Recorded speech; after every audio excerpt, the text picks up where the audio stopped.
Muy buenas tardes a todos, bienvenidos a Tarde 24, bienvenidos a MMD. Los datos que dio el INDEC en el día de ayer de la inflación en el mes de abril marcan un descontrol de precios en la Argentina. Un régimen inflacionario que ahora van a ver no se había visto en los últimos 30 años en la Argentina.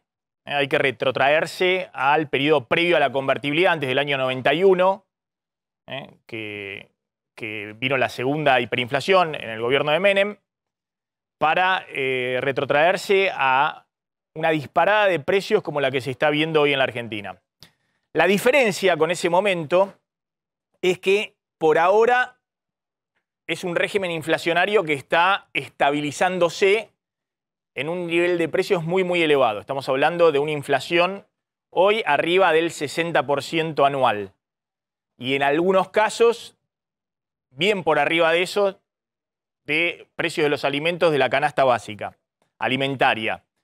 La pregunta es si en este contexto en el cual los datos de inflación de abril, que en el gobierno quieren interpretar, bueno, fue 6%, el mes anterior había sido 6,7%. Los datos de inflación de abril son más preocupantes que la del mes anterior.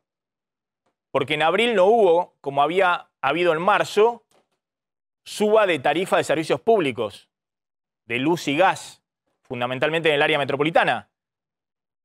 Porque en abril bajaron el precio de la fruta y la verdura por una cuestión estacional, que era lo que había impulsado fuertemente en marzo. Y aún así en abril tuviste 6% de inflación mensual. Ahora van a ver, son números de inflación que no se veían en la Argentina en los últimos 30 años y que encienden todas las alarmas y llaman a la responsabilidad del gobierno porque esta economía no tiene anclas. El gobierno hizo un acuerdo con el FMI para levantar las anclas que había hasta el año pasado para tratar de frenar mínimamente el proceso inflacionario. Esas anclas se vencieron, no dan más, se están levantando, ahora van a ver. Y en ese contexto hay una interna feroz en la cúpula del poder sobre el rumbo económico. ¿Qué puede salir mal? Es lo que vamos a analizar en este programa y vean estos números que dio a conocer el INDEC. Inflación en abril, les decía, 6% mensual. En marzo había dado 6,7%. Este número, insisto, ahora van a ver, es todavía más preocupante que el de marzo.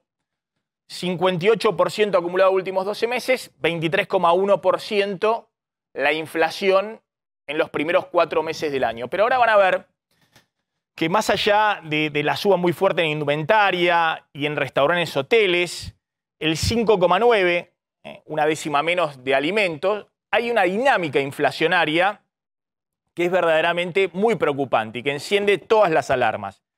Fíjense lo que es esta curva de la inflación mensual, acá en las barras, y esta es la inflación anual, acumulado últimos 12 meses. Como les decía, está ahora en el 58%, abril de este año, abril del año pasado.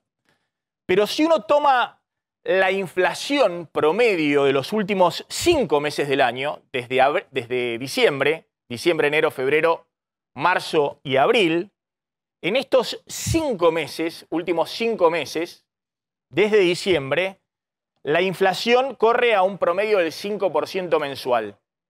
Y 5% anualizado es una inflación del 80% anual.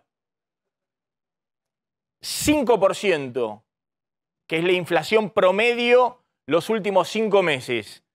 Anualizado es una inflación de 80% anual. Porque se acumula la inflación sobre el mes anterior, es un índice compuesto. No es la multiplicación de 5 por 12, sino que sobre la inflación del mes anterior es como cuando se calcula el interés compuesto. Ojo con esto, porque estamos en una inflación que tiene que bajar en los próximos meses al 5% mensual o por debajo del 5% para tratar de alejarnos de la inflación del 80% anual que tiene esta economía en sus últimos 5 meses. Y claramente, cuando uno ve esta curva inflacionaria que se está acelerando y que se va a seguir acelerando, el mes que viene la inflación va a superar el 60% y así se va a ir acelerando. Y el gran desafío es que cuando se concluyan los 12 meses la inflación no esté en el 80% anual o en más, sino que trate de estabilizarse en algún lugar, 65 por debajo del 70%. Ese es el gran desafío que hoy tiene el gobierno. Pero el problema es que con estos registros inflacionarios que estamos teniendo ahora, que es cierto, parte tienen que ver con el shock de precios de Ucrania, de alimentos y energía, en ningún país del mundo están con 60% de inflación últimos 12 meses y anualizada en los últimos 5 meses 80% de inflación anual. Tiene que ver con los desequilibrios de la Argentina. Ahora van a ver el levantamiento de anclas de esta economía y encima de todo eso el shock externo. Ahora, el punto principal es que en este momento del año, a diferencia de lo que pasaba el año pasado cuando se aceleró la inflación en marzo también, y el año terminó en 50%, ahora van a ver, no está el ancla del dólar oficial o de las tarifas de servicios públicos o de los combustibles, cosas que congelaste el año pasado en la campaña electoral y que ahora estás ajustando por la inflación o por arriba de la inflación. Cuando uno ve la curva de los alimentos, bueno, el registro es todavía peor. Dio 5,9% en abril, la inflación de alimentos, total país. La inflación acumulada últimos 12 meses de alimentos está en el 62%. Esto es lo que subió en promedio los alimentos en los últimos 12 meses.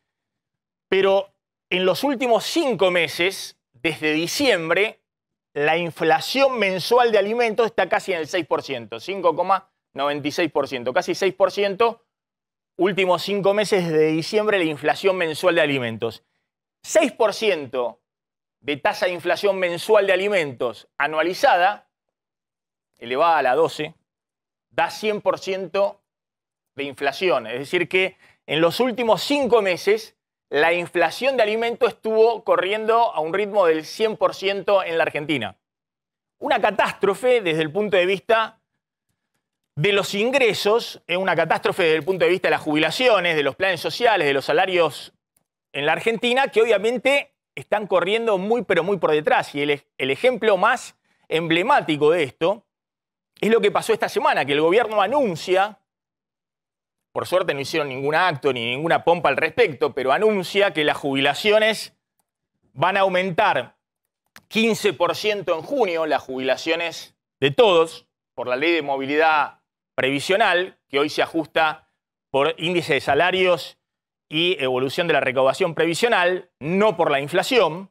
Es la nueva fórmula de movilidad que aprobó el Congreso a instancias de Martín Guzmán, ministro de Economía, presionado por el FMI antes de cerrar el acuerdo. Bueno, con este 15% de inflación, este 15% de aumento de jubilaciones en junio, las jubilaciones con el aumento que habían tenido en marzo del 12,3% van a tener un aumento en junio acumulado en el año del 29,1% y la inflación en los 6 primeros meses del año, ya conocemos el 6% de abril, si se desacelera 5% en junio y se desacelera al 4,5% en junio, 5% en mayo y 4,5% en junio, si se desacelera la inflación acumulada los primeros 6 meses del año va a ser 35%. Es decir, que los jubilados que ya habían perdido frente a la inflación en el primer trimestre, 16% de inflación contra 12,3%, van a ensanchar la brecha frente a la inflación. Eso sí se desacelera la inflación por debajo del 5% entre mayo y junio. El otro tema que hay que tener muy en cuenta, por eso lo que planteamos, ojo que esta economía está sin anclas, cero confianza o credibilidad en la política económica, en el ministro de Economía y en el presidente, y una interna feroz sobre el rumbo de la política económica y el acuerdo con el fondo, y eso puede significar cualquier cosa si rápidamente no se encauza el proceso político y sobre todo, ahora lo vamos a ver, si el Banco Central no acumula rápidamente dólares en las reservas. Hemos pasado de un régimen inflacionario que en el segundo gobierno de Cristina estuvo en promedio en el 27% anual, se disparó el 40% en 2014 por la devaluación de Kicillof, se disparó del 25 al 40, pero en promedio los 4 últimos años de gobierno de Cristina la inflación fue del 26,8% anual. La inflación promedio del gobierno de Macri entre 2016 y 2019 fue de 38,8% anual, casi 39% anual. Se disparó al 40% en 2016 por la devaluación, cayó al 24% en el 2017, se disparó al 50% 2018-2019. El promedio de inflación en el gobierno de Macri fue casi 39%. Estamos en otro escalón. La inflación promedio en el gobierno de Alberto Fernández ya está casi en el 47%, pero es una inflación mentirosa, porque es una inflación que contabiliza el 36% que hubo en el 2020, cuando la economía se derrumbó 10% por la pandemia y la cuarentena, y aún así la inflación no bajó del 36%.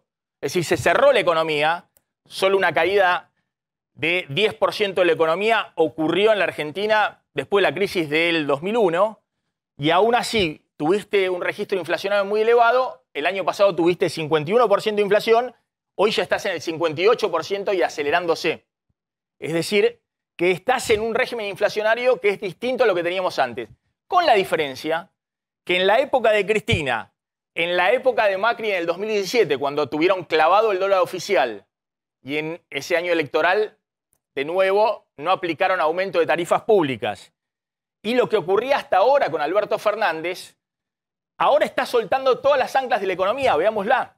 El dólar oficial tiene que devaluarse más rápidamente, es una exigencia del FMI, y en abril corrió al 4% mensual, cuando gran parte del año pasado solo subía al 1% mensual, era una de las anclas de la economía para que no se disparen todavía más los precios. Las tarifas de servicios públicos aumentaron en marzo y van a volver a aumentar en junio, porque es un requisito sine qua non para tratar de frenar la dinámica de los subsidios energéticos y la disparada del déficit fiscal y de la emisión monetaria. Y es una exigencia clave del fondo para poder mínimamente seguir con el programa económico vigente. Los combustibles, que durante gran parte del año pasado los congelaste en el periodo electoral para no disparar todavía más la inflación, están corriendo por arriba de la inflación. Aumentaron en los 4 primeros meses del año, hasta el último aumento ahora en mayo, entre 33 y 40% en lo que va del año, los combustibles, y eso significa una segunda ola de remarcaciones, porque el precio de los combustibles entra en los precios de toda la economía. Y la pregunta es si acá hay un riesgo de espiralización, es decir, que salgamos de esta estabilidad de precios de entre 60 y 65% y se espiralice, es decir, pasemos a lo que ha ocurrido en los últimos 5 meses, aún pasado en algún momento el shock de Ucrania. La placa anterior, por favor. La pregunta es si puede haber algún episodio que genere que esta economía, que está en una inflación altísima, se desestabilice todavía más y pase a un régimen inflacionario de 3 dígitos o de 80% de inflación para arriba. Y el gran riesgo, todos lo mencionan, es que se empiece a disparar la puja distributiva, es decir, que empiece una carrera, salarios, ajuste de planes sociales, de gasto público, tratando de alcanzar la inflación, y que eso de alguna manera en algún momento espiralice toda la nominalidad, todos los precios de esta economía. Yo no veo eso como el gran riesgo, porque el gobierno tiene ancladas las jubilaciones con la nueva fórmula de movilidad previsional. Los jubilados este año con esa fórmula van a perder violentamente frente a la inflación, como ya está ocurriendo en los primeros 6 meses, porque hay muchos sectores que tienen salarios muy deprimidos. Es muy difícil en este contexto que los salarios le puedan ganar a la inflación. No veo eso como el gran riesgo. Lo que sí veo como gran riesgo es que en algún momento el FMI se canse y diga, ustedes no tienen dólares en la Reserva del Banco Central, tienen desequilibrios por todos lados, no les alcanza con subir la tasa de interés, devalúe más rápido el tipo de cambio oficial. Y si la Argentina suelta esta ancla porque no tiene dólares en la Reserva del Banco Central, la inflación se puede ir a cualquier régimen inflacionario, porque si un salto del tipo de cambio oficial en 2014 significó 15 puntos más de inflación, pasar de 25 a 40% de inflación, ¿qué puede pasar hoy cuando están corriendo precios de los alimentos arriba del 80%? Si vos en algún momento tenés un accidente cambiario, es decir, que el Banco Central no da más y a instancias del FMI, o porque no acumuló reservas en estos 2 próximos meses, son claves. El Banco Central tiene que acumular la máxima cantidad de reservas posible de dólares contantes y sonantes entre mayo y junio. Si eso no ocurre, el gran riesgo es que este escenario muy frágil pueda ser todavía peor en los próximos meses. Bueno, ¿qué pasó con algunos precios de la economía en abril? Ahora lo vamos a repasar con Carlos González Prieto. Y vamos a hablar también con Federico Aurelio, ¿no? Cuando hablamos de la confianza, de la interna política y de lo que está sucediendo hoy en la relación de Alberto Fernández y Cristina por el rumbo económico. Vos tenés los datos, ahora vamos a hablar, Carlos, aumentos muy fuertes en algunos alimentos y en precios claves como indumentaria, gastronomía, hoteles, bueno, prácticamente todos los precios de la economía. Sí, Maxi, fundamentalmente también en lo que tiene que ver con alimentos, porque esta inflación del 6%, como todos saben, tiene que ver con el índice general de precios, pero cuando vos tomás algunos alimentos puntuales, el ratio es mayor. Y el miedo está también, ahí tenemos, mirá, filé de merluza, por ejemplo, esto es del último mes, 17%, carne picada común, 9,8%, el pollo más que la carne. Fíjate, Carlos, importante, sí. Mirá, 79% anual, últimos 12 meses, el pescado, el filé de merluza, sí, de aumento, 17% solo en abril, está la estacionalidad de Semana Santa, todo lo que quiera, pero bueno, tomás el último año, 78-79% el aumento del pescado. Uno dice, bueno, ¿cuál es el sustituto típico? La carne. Sí. 65, mira, la carne aumentó menos la picada común que el pescado, 65% en el año, un aumento nuevamente muy fuerte en abril del 9,8%. Sí. Decís, bueno, vamos al pollo, vamos al sustituto del pollo. 74% de aumento el pollo entero según el INDEC en el último año. Estamos hablando de los precios de la canasta básica de alimentos. 12% en abril. Sí. ¿Qué dicen ahí los productores de pollo? Que se disparó el precio del maíz, y que eso impacta directamente en el precio del pollo y de los huevos también. Fíjense lo que pasó con los huevos. 100% prácticamente de aumento en los últimos 12 meses, registrado por el INDEC. 8,2%. Y gran parte de este aumento fue este año, de los huevos. 65% de aumento en lo que va de este año el precio de los huevos. De nuevo, ¿qué dicen los productores de huevos? Que tiene que ver con la disparada del precio del maíz por el impacto de Ucrania y que eso impactó directamente en el sector. El punto también, Maxi, es el diagnóstico del gobierno, porque lo escuchábamos a Alberto Fernández en su gira por Europa, hoy estuvo con Macron, después vamos a hablar del tema. Sigue haciendo alusión a los pícaros, a los que ganan más que lo que corresponde, a las distorsiones en las cadenas, y no hablan nada del fenómeno monetario, si querés, o del contexto económico que hace que todo suba, porque vos acá no es que tenés gente en la cadena que se queda con la parte del león. Acá hay un desacople general en los precios y cuanto más incertidumbre hay, esto es de manual de economía también, va a precio. La incertidumbre va a precio. Exactamente. Hay evidentemente también remarcaciones por las dudas. Ahora vamos a contar. Cuando hablamos del sector de indumentaria, ¿por qué aumentaron casi 73% de aumentos este año? Dicen... algunos porque está muy cerrado el sector, ¿no? Porque fue uno de los más protegidos. Otros dicen, no, ha habido importaciones. Pero los importadores, como tienen la incertidumbre de cuál va a ser el dólar al cual van a volver a acceder, por las dudas le cargan un dólar más alto, si bien acceden a dólares oficiales. Y eso se traslada en toda la cadena de precios, también en el sector de ropa y de indumentaria, que ha aumentado, insisto, 74% anual de inflación. El pan, 79% anual, 11% en abril. Y en el caso del yogur firme, uno de los lácteos, 85% de aumento anual. Todos números del INDEC, 8,9% en abril. Uno dice, bueno, son estos alimentos, el efecto de las commodities y demás. El jabón de tocador o el jabón en pan ha aumentado 80% en el último año. Es decir, hay un proceso, hay un desbande de expectativas y de precios que, más allá de lo que ocurre puntualmente en algunos sectores, que ahora los vamos a analizar, es generalizado. Completo con esto, y ahora vamos a hablar con Orlando Ferreres. Orlando, ¿qué tal? ¿Cómo estás? Gracias por atendernos.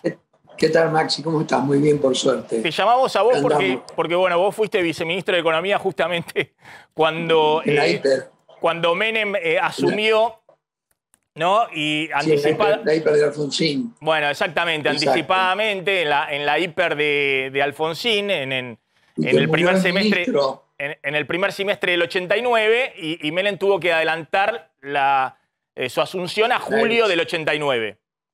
Tal cual, Claro. exactamente. Y- Así que ahí me la tuve que ver yo con la inflación porque el ministro Roig murió el 14 de julio, o sea que enseguida que asumió.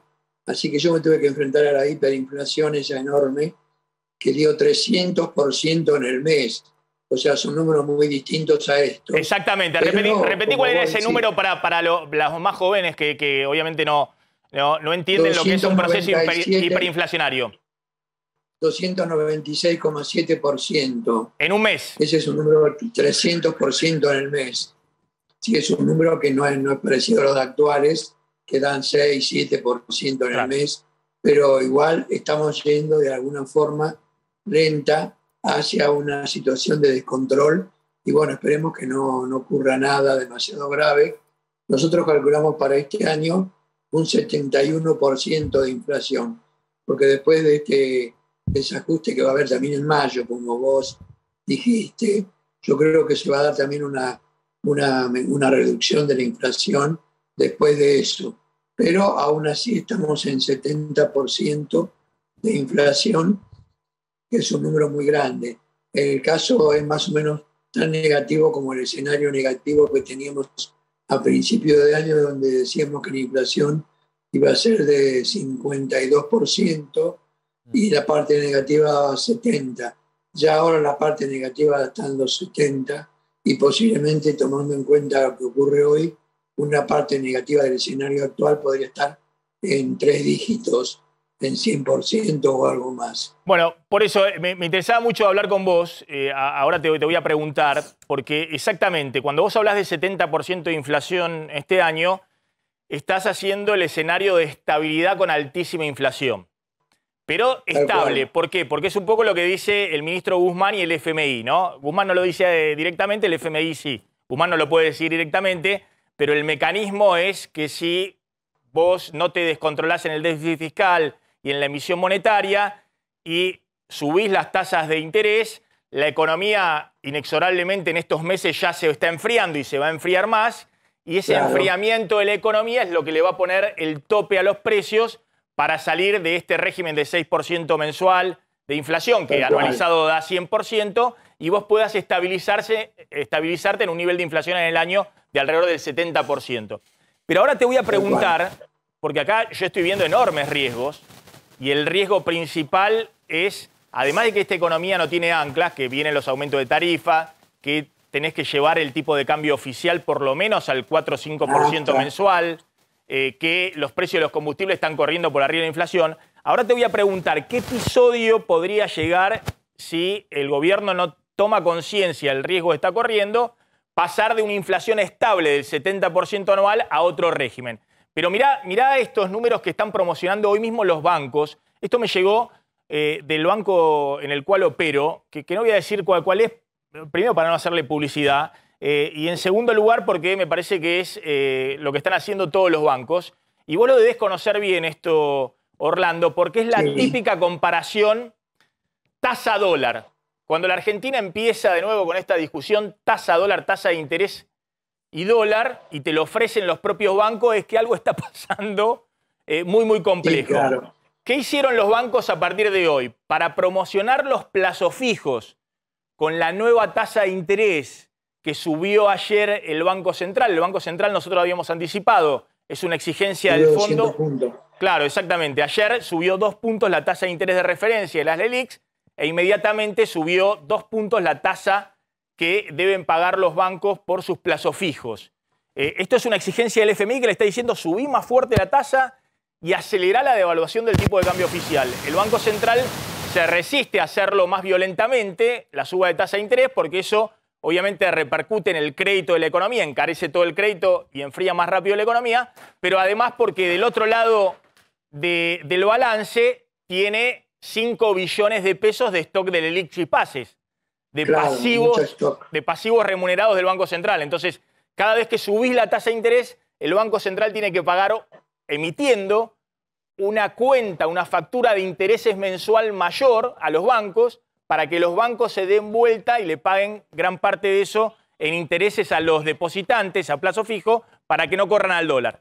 Bueno, fíjense lo que han hecho en el día de hoy los bancos. Me llega plazo fijo, la nueva tasa de interés es del 48%, a ver si lo podemos tomar más de cerca para que se vea, pero esta es la tasa nominal anual. Es la nueva tasa, estaba en el 46, ahora es 48%. Si uno reinvierte todos los meses el plazo fijo, lo que se llama la tasa efectiva anual, es una tasa de interés compuesto, es el interés sobre el interés, es decir, al mes siguiente vos tenés el interés sobre el capital más el interés. Bueno, eso da una tasa efectiva anual del 60%, es decir, que si uno hace un plazo fijo hoy y lo deja un año, dentro de un año va a tener 60% más.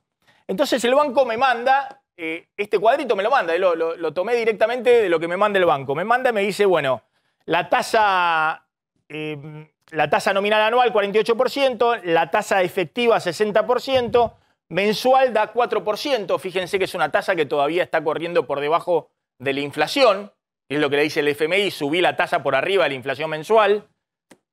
En 3 meses trimestrales 12,5%, pero lo que me sorprendió, el banco me manda esto y lo compara con el dólar libre. Dice break-even para el tipo de cambio versus plazo fijo. ¿Qué significa el break-even? Es decir, el punto en el cual, si yo pongo la plata en plazo fijo, gano o pierdo frente a la evolución futura del dólar. Entonces me compara. Lo que hay que comparar, efectivamente, en el corto plazo es esto. Si uno pone un plazo fijo 4% mensual, la tasa que te paga por mes, bueno, si el dólar se va arriba de 216 pesos, perdiste. Si el dólar en el próximo mes se mantiene por debajo de 216 pesos, ganaste poniendo tus ahorros en un plazo fijo. En el año, me hace la comparación, trimestral 12,5%, si el dólar se va por arriba de 234 pesos en los próximos 3 meses, perdí frente al plazo fijo. Si el dólar está por debajo de 234 pesos, en los próximos 3 meses me combino el plazo fijo. Y en el año, con 60% de tasa efectiva anual, si yo voy renovando, el dólar se tiene que ir en mayo del año que viene arriba de 333 pesos para que yo pierda frente al plazo fijo. Ese es el cálculo que me hace el banco. Ahora vamos a hacer una reflexión respecto a esto. Lo más increíble que el banco me ofrece, me dice, bueno, está bien, si no querés hacer eso, metete en un plazo fijo UVA, que la Argentina es un descontrol de precio total, y ponete un plazo fijo UVA, que es ajustado por inflación más 1% de tasa de interés. Pero lo que importa es la inflación. Y mirá el cálculo que me hace el banco para tentarme a ver si me meto en un plazo fijo UVA. Me dice, bueno, mensual te paga 6,08%, que fue la inflación más el 1. Y en el mes el dólar se tiene que ir a 220 pesos para que vos pierdas, arriba de 220 pesos, para que vos pierdas frente al dólar. Me hace el cálculo el banco. Ahora, lo que está haciendo de trampa el banco, me dice, bueno, trimestral la tasa es 19,35 y el dólar se tiene que ir arriba de 250 en los próximos 3 meses para que vos pierdas con el plazo fijo UVA. Y en el año, y lo que hace es anualiza esta inflación, que uno espera que la inflación sea menor en los próximos meses. Lo que hace es anualizar el 6% de inflación mensual. Yo les dije, elevado a la 12, 3% de inflación, 6% de inflación mensual, da una inflación anual del 100%. Una inflación anual del 100%. Entonces dice, bueno, si la inflación sigue al 6% mensual, esa va a ser la inflación. El UVA te paga un poquito más, 102% te va a pagar entre tasa de interés y ajuste por inflación. Y el dólar se tendría que ir en mayo del año que viene a 420 pesos para que estés perdiendo con tu plazo fijo UVA frente al dólar. Estos cálculos, Orlando, que ya son cálculos, digamos, de vértigo, ¿no? De cálculos donde empieza... Sí, claro. El banco te envía, te dice, bueno, mira que yo quiero que te quedes acá en el banco, ¿no? Porque acá el gran riesgo de este esquema es que en algún momento empiecen a correr a la brecha cambiaria, al dólar blue, al dólar MEP, al contado con liquidación, los depósitos en pesos. Eso no está ocurriendo hoy, pero si en algún momento entran a correr, el dólar, la brecha, el dólar libre puede irse a cualquier valor y ahí el FMI te va a decir devaluar el tipo de cambio oficial y Argentina se va a una espiral inflacionaria. Ahora, ¿cómo estás viendo esa dinámica, no? Porque los bancos ahora salen a promocionarte los plazos fijos diciéndote, mira, quédate acá porque si no el dólar tiene que subir mucho para perder frente a esta tasa de interés o al ajuste por uva, frente a la inflación. Yo creo que la tasa de interés ayuda a subir. Igual no subió igual que la inflación, sino un poco menos. Pero comparado con la tasa del 6% de inflación al último mes, y haciéndola anual que da 100%, evidentemente es difícil perder contra los dólares, porque no va a llegar a ese valor seguramente. O en una situación más o menos normal no llegaría a ese valor. Pero tampoco la inflación va a ser del 6% todos los meses. Seguramente tenemos veces del 3,5% o el 4%, y así que tampoco se va a dar ese ajuste por inflación tan alto. Yo creo que es un cálculo que, bueno, trata de atraerte hacia los plazos fijos y a través del plazo fijo en UVA, porque evidentemente que contra la inflación lo vas a perder porque te da 1% más que la inflación, pero anual, ¿no? Pero evidentemente que hay un riesgo muy grande de que se descontrole la situación y se desarticule toda la política monetaria, que está bastante desarticulada, y sería un riesgo grande para todos los argentinos que eso ocurriera. ¿Puede ocurrir? Yo creo que no, pero tampoco voy a decir que no es probable. Alguna probabilidad existe de un escenario negativo con un descontrol de inflación. Por eso hay que tener mucho miedo a todo esto y los bancos mismos tratan de avisar, como el caso tuyo, para que se te des cuenta de cuál es la situación y que te sigas quedando en los bancos, porque contra el dólar no hay más remedio que invertir en plazo fijo general o plazo fijo UVA, que esas son dos medidas realmente importantes para mantener el dinero fuera del mercado del dólar libre o del dólar blue. Yo creo que está Orlando, bien, una buena idea. ¿Cuál ves que puede ser el mayor riesgo? Lo que estamos hablando es el Banco Central claramente tiene que acumular reservas. A ver si podemos mostrar lo que pasó con las reservas. Encima, Sí. en el día de ayer, el Banco Central estuvo vendiendo dólares, no estuvo comprando dólares. Antes de ayer también, poquito, pero lo que estamos hablando es que ahora tiene que acumular por lo menos 2.500, 3.000 millones de dólares en 2 meses, porque es el momento donde viene la oferta fuerte de dólares, y eso no está ocurriendo en el Banco Central. Esto lo perciben todos, lo perciben los Guzmán, lo perciben los economistas que están con Cristina, perciben todos que más allá de que cumplas con las metas fiscales y monetarias, si vos no tenés dólar en el Banco Central, bueno, evidentemente la Argentina tiene un problema muy grande por delante, porque les doy un dato nada más, en los próximos 8 meses o en los próximos 7 meses, el Tesoro Nacional tiene que renovar deuda en pesos por 3,7 billones de pesos. 7 billones. 3,7 billones de pesos. Billones de pesos. Es decir, todos los meses tiene renovaciones de deuda de 700.000, 800.000, 500.000, 300.000 millones de pesos. Si parte de esos pesos, que en parte los renuevan los bancos, pues los tienen en poder los bancos, o las aseguradoras, pero también hay inversores privados, hay inversores locales e inversores extranjeros. Si en ese momento no se tientan al ajuste por inflación que está ofreciendo cada vez más el Ministerio de Economía o a la tasa de interés, el riesgo de que corran al dólar y espiralicen la brecha. El otro riesgo que contamos es que en algún momento el FMI diga, no, ustedes con este tipo de cambio oficial atrasado no pueden acumular reservas en el Banco Central y tienen que acelerar la devaluación del tipo de cambio oficial. Temen una corrida, temen más inflación, temen corrida, suban violentamente la tasa de interés. No al 60%, suban al 70%, al 80%, al 90%, suban violentamente la tasa de interés para anclar la demanda de pesos. Es la receta típica en estos contextos del FMI. ¿Vos ves que ahí hay un riesgo, Orlando? Estamos diciendo, miren lo que pasó en los primeros 5 meses, lo que va del año. El Banco Central solo acumuló 550 millones de dólares para cumplir la meta con el FMI. A junio tiene que haber acumulado 2.600 millones de dólares y en igual periodo del año pasado ya había acumulado 5.700 millones de dólares, ¿no? Acá están pasando muchas cosas, se está achicando el superávit por el impacto del precio de importación de energía, está todo el tema de los pagos al exterior de servicios, turismo al exterior, pagos con tarjeta de crédito y demás. Pero ¿cuál crees que es ahí el riesgo? ¿Vos crees que en algún momento el FMI va a forzar una devaluación del tipo de cambio oficial o va a entender el escenario inflacionario de altísimo riesgo que está atravesando la Argentina? Yo creo que va a defender el tipo de cambio, pero puede pedir un salto de una sola vez, porque es más fácil hacerlo en un solo día que hacerlo todos los días un poquito, porque eso va acostumbrando mucho a la gente y produce una inflación muy alta. En cambio, un salto, si bien produce un nuevo nivel de inflación, también es cierto que después de eso no tiene que ajustar tanto y por lo tanto la inflación después va a ser menor. Va a tener el efecto del salto, pero no una inflación continua y permanente. Eso sí es lo que le pasó a Alfonsín en su momento, que tenía como 50% de inflación por mes.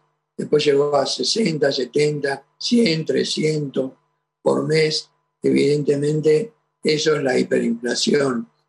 Cuando da más del 50% por mes, tenemos hiper. No, pero por eso no está ocurriendo. Es otro escenario, es otro escenario. La Argentina hoy tiene acuerdo con el FMI, tiene una base monetaria que no está descontrolada, sí tiene un pasivo muy grande en pesos el Banco Central con las LELIQs y el Tesoro con las letras en pesos. Ahí hay muchos pesos, pero bueno, están encajonados. Hay fundamentalmente acuerdo con el FMI y una restricción fuerte para que el Banco Central no siga emitiendo descontroladamente para financiar el déficit fiscal.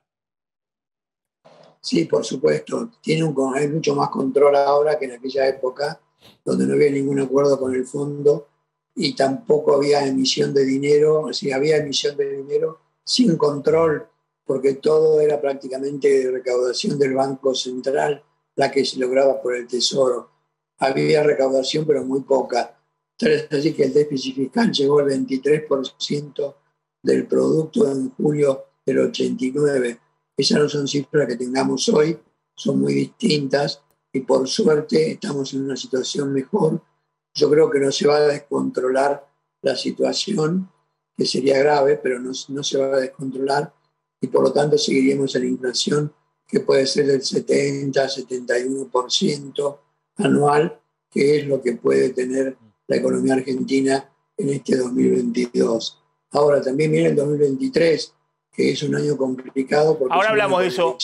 Ahora hablamos de eso, Orlando. El otro tema clave es, vos no tenías un solo dólar en el Banco Central, ¿no? Hoy hay por lo menos 4.000 millones de dólares de reservas netas. Tenés los yuanes de China, es decir, tenés los DEC del FMI. Es decir, tenés algunos amortiguadores que si bien estás muy justito con los dólares en el Banco Central, bueno, tenés un respaldo que no tuvo en el final Alfonsín y que no tuvo tampoco Menem hasta que llegó Cavallo con la convertibilidad, ¿no? Esperamos un segundo, Orlando, porque quiero consultarle a Fernando Sabore, que está en el sector de autoservicios, y ahora vuelvo a vos, porque lo que yo vengo viendo de hablar con distintos sectores es que más allá de lo que todos conocen respecto a suba el precio de alimento a nivel internacional o la dinámica misma de la inflación en la Argentina, esto que todo sube y hay siempre una segunda ronda de remarcaciones, también hay un factor fuerte de expectativas. La enorme incertidumbre de no saber cuál es el rumbo del gobierno y la pelea incluso política dentro del gobierno, a mí me dicen que está generando también en muchos casos remarcaciones por las dudas. La idea de, bueno, ¿va a haber dólares o no va a haber dólares el mes que viene para importar? Bueno, por las dudas remarco. El que vende y quiere después reponer su mercadería, como no sabe cuál va a ser el precio de reposición, por las dudas le pone algo más, porque si le erró en el cálculo, pierde plata. Vendió la mercadería que tenía, cuando quiere reponer la mercadería que tenía, perdió plata. Y si se equivoca varias veces, directamente cierra el negocio. Sabore, ¿qué está pasando? Precio de los alimentos que en abril fueron 5,9%, más bajo que el 7% que habían alcanzado en marzo, pero bueno, abril fue un mes en el cual bajaron las frutas y verduras que habían impactado fuerte en marzo, y sin embargo hay algunos alimentos que siguieron volando, digamos, con precios que están en el 80% o más, o 90% de aumentos anuales, ¿no? En los últimos 12 meses. Maxi, primero la primera parte que usted hizo la pregunta, el tema de la remarcación por las dudas. Mire, Maxi, no es nuestro caso. Le voy a explicar por qué. Porque nuestros negocios están acotados a la mercadería que tenemos dentro de la estantería, dentro del local, sobre la góndola. No tenemos mercadería. Para hacer el por las dudas, para prestarse a la especulación, uno tendría que tener un gran depósito. Evidentemente, el eslabón que está antes que nosotros lo tiene, ¿no? Que son los mayoristas. Pero fíjese, si nosotros hoy, que estamos en un hilo tan finito en la competencia, porque uno tiene que capitalizar al cliente de cualquier forma, porque necesitamos trabajar. Entonces, hoy la gente, más allá de que los precios cambian, tienen la noción de que vale la mercadería. Y de frente a nosotros tenemos el hipermercado. Entonces, si no seducimos al cliente teniendo el mejor precio, la verdad que no vamos a vender. Mire, y usted dice del tema de que podemos llegar a perder plata. Y sí, Maxi, estas cosas existen. A mí me pasó hace 20, 25 días que me quedé sin una harina de paquete celeste leudante muy conocida, que yo la vendía en 115 pesos, la fui a reponer y la pagué 125. O sea, no solo perdí mi rentabilidad, sino que tuve que poner 10 pesos por kilo. Aún más, compré poca porque se hablaba de que la harina iba a estar subvencionada y dije, bueno, seguramente va a bajar. La semana pasada fui a buscar de vuelta porque nuevamente me quedé sin harina y la pagué 129. Entonces, esto de cómo impactan los precios dentro de nuestros negocios, hay que tener la cara, ¿eh? Hay que tener la cara que tenemos nosotros para cambiar el precio y que venga el cliente del día anterior y diga, pero ¿cómo? Si ayer estaba tanto, ¿por qué hoy aumentó? Y tener que darle la explicación. Estas cosas nos pasan, Maxi. Hoy no podemos, tal vez en el tiempo de Alfonsín, digamos que la venta, si vivimos en una hiperinflación también en aquel momento, entendamos que en aquel momento la gente disponía de otro dinero en su bolsillo. Entonces, comprábamos y vendíamos, comprábamos y vendíamos. Era un ciclo de rotación permanente. Hoy compramos y tenemos que esperar vender, porque evidentemente lo que nosotros vamos notando que el día 15 es el día de fin de mes de la gente. O sea, notamos cómo cambia el perfil de la compra de la gente desde el día 1 al día 14. El día 15 ya cambia el formato de la compra, ya buscan alimentos más económicos, buscan fideos más baratos, más allá de que hay muchos de los productos que nosotros trabajamos que digamos que eran de marcas que la gente la compraba todos los días, que ya la familia la habían adoptado, pero resulta que estas empresas han aumentado tanto que hoy ya pasaron a ser productos premium. Ejemplo, hay una yerba que viene en cajita de medio kilo que se vendía muy bien en cualquier negocio por practicidad, por calidad. Hoy esa yerba la tenemos que vender a más de 450 pesos, Maxi. Entonces, ya esa yerba la gente no la lleva, busca tal vez el calibre de medio kilo más económico, las tradicionales que están en 280 pesos el medio kilo, que tampoco es barato. Y así como en la yerba nos pasa con los fideos, nos pasa con las galletitas, nos pasa con un montón de productos que antes era de una rotación importante y hoy se frenaron, Maxi. Sabore, a ver, quiero comparar un poquito y ahora vuelvo a Ferreres, por esto estamos hablando, ¿no? De que evidentemente esta aceleración inflacionaria pega sobre el consumo. Es evidente, digamos, ¿no? Con este aumento de precios y sobre todo en los sectores medios y medios bajos para abajo, digamos, ¿no? Que gastan gran parte de su presupuesto en alimentos. Es decir, acá estamos hablando de aumentos de alimentos del 80-90% anual en los últimos 12 meses y con gran aceleración. Sabore, no sé si, bueno, ahí en el autoservicio obviamente tiene un poco de todo, pero lo de la carne ya se sabe. Y bueno, lo del pescado, también lo que ocurrió en abril, el pescado, la merluza aumentando prácticamente 80% anual. Pero después también el pollo, 73% últimos 12 meses. Lo que pasó con los huevos, casi 100% de aumento y casi todo el aumento, 65% de aumento este año. El pan, otro producto de la canasta básica o de la canasta esencial, 80% de aumento. El tema de los lácteos. ¿Ustedes perciben estos aumentos permanentemente, digamos? El cambio de listados que reciben de los mayoristas es, como hablamos otras veces, 2 o 3 veces en el mes. El tema, si usted ahí se fija que dice un 97% en el huevo, el cajón de huevos que compramos nosotros, que trae 12 maples y cada maple trae 30 huevos, en enero lo pagábamos 1.200 pesos y hoy vale 2.400 pesos. Estamos hablando costo contra costo. O sea, el huevo ya desde el mes de febrero aumentó exactamente un 100%.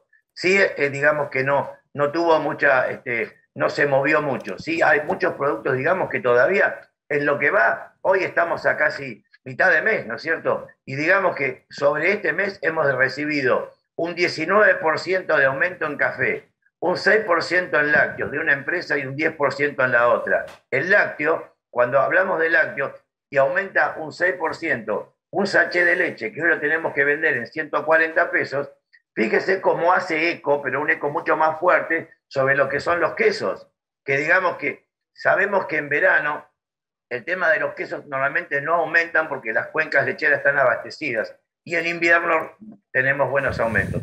Nunca paró de aumentar, y hoy un queso de primera marca, el más conocido, lo tenemos que vender en 1.000 pesos el kilo. Estoy hablando de un queso cremoso. Obviamente tenemos alternativas más baratas, tal vez de marcas no conocidas, pero digamos que lo que viene en abril, la verdad que es bastante complicado. El tema de lo que es galletitas, más o menos aumentó un 12%. Hoy vino una corredora del negocio de esta empresa de chupetines y caramelos de 4 letras y me dijo que para la semana que viene hay un 10% más de aumento. O sea, es permanente, Maxi, es permanente. Es todos los días nosotros tenemos que ir al mayorista, comprar la mercadería, ponernos y controlar ítem por ítem, y le puedo asegurar que todos los días tenemos cambio de precios. De una cosa, de la otra, de un artículo, de aquel, todos los días cambiamos de precio, Maxi. Espera un segundito, Sabore. Ahora vuelvo con vos, Orlando, de esto que estamos hablando, ¿no? De la dinámica del régimen de alta inflación estable.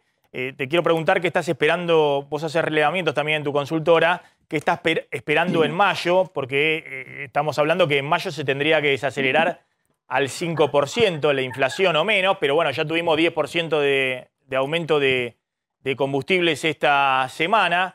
Como decía Sabore, ha habido ya en la primera semana aumento también, remarcaciones nuevamente de alimentos. Y después en junio viene el aumento de tarifa de servicios públicos, que todavía no está definido, pero todos estiman que va a ser un aumento mayor al que hubo en marzo, ¿no? De tarifas de luz y gas. ¿Y cómo entra eso en esta ronda de los precios, ¿no? Estas remarcaciones permanentes, en los cuales obviamente hasta ahora habían quedado atrás las tarifas de servicios públicos, el año pasado los combustibles o el dólar, y ahora todo tiene que seguir más o menos ese ritmo o incluso algunos por arriba de ese ritmo. Entonces, ahora te voy a preguntar cómo estás viendo lo que está pasando en mayo. Federico Aurelio, la inflación sigue siendo el tema principal en todas las encuestas de humor social. Sin duda es el principal factor del mal humor social que hoy reina. Uno ve distintas variables económicas que el gobierno se preocupa en difundir, de que mejoró el crecimiento de una actividad, de la otra, el número de empleos y demás, y sin embargo eso no se refleja en el humor social. ¿Por qué? Porque la inflación rompe todo.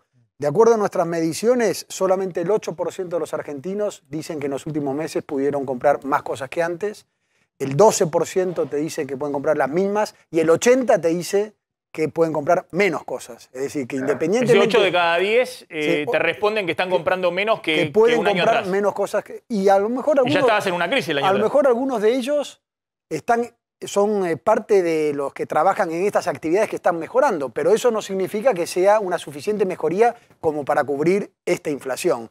Y inclusive en los que pueden comprar las mismas cosas, está la incertidumbre de decir, bueno, Yo hasta ahora lo pude aguantar, pero voy a poder, mi sueldo o mis ingresos se van a ajustar de la misma manera que la inflación. Eso es parte de la incertidumbre y del deterioro del humor social. ¿Vos crees que, la otra pregunta, ¿no? Es fuerte lo que vos decís, ¿no? Porque el año pasado la economía se recuperó 10%, con una inflación del 50%.